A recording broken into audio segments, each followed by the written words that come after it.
Jackbox released a demo of the Trivia Murder Party 3 as a part of Steam Next Fest between now and June 22nd. I'll put a link in the description if you want to download the demo yourself. It was pretty interesting. This is going to be a standalone Trivia Murder Party 3, so it's not going to be a part of a Jackbox Party Pack. Jackbox Party Pack 12, which is a separate game, is also slated to come out later this year. I'll also put a link in the description if you want to wish list either one of those games. So I wanted to try the demo.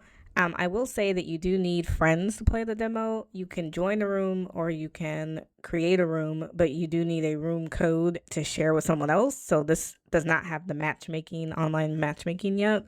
And I get it, it's a demo, and also we're not sure when online matchmaking will be added to the full game. It was pretty interesting, so I wanted to see what was new and what was the same.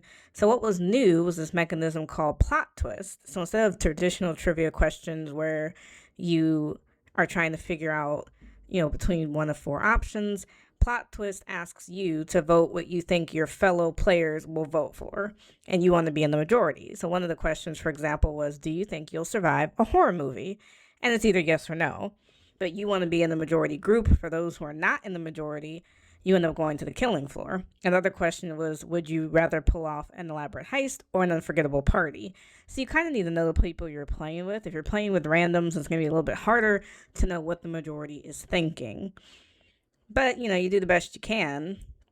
And if it's a tie, because that did happen in a couple of games I played, then everyone goes to the killing floor. So you don't want to split the vote or tie if you have an even number of people. We just happen to have 5 people in the game that I had footage of, so it was easy not to have a tie. Now, they have mini games, of course, which is the killing floor.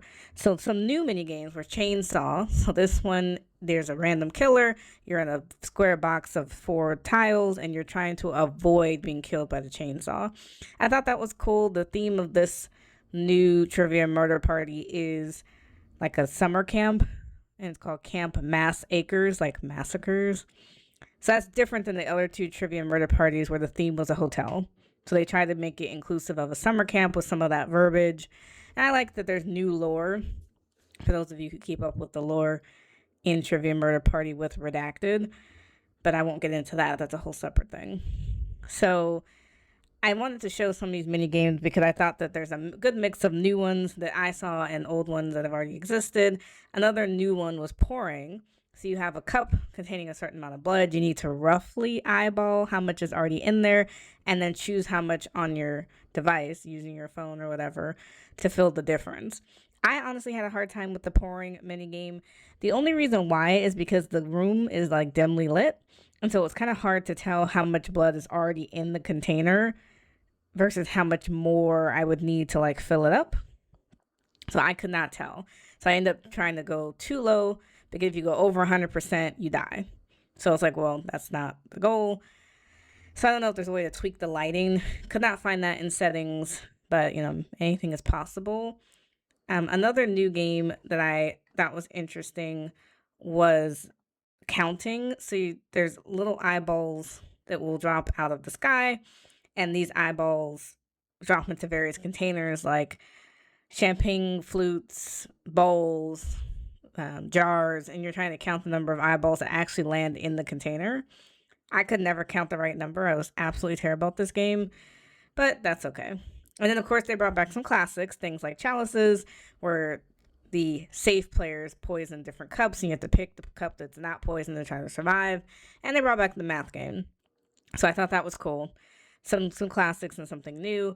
And then, of course, they changed the final ending. So it used to be when you're in the hotel, you're trying to escape as a ghost. There are no ghosts in Trivia Murder Party 3, which I don't know how I feel about that yet.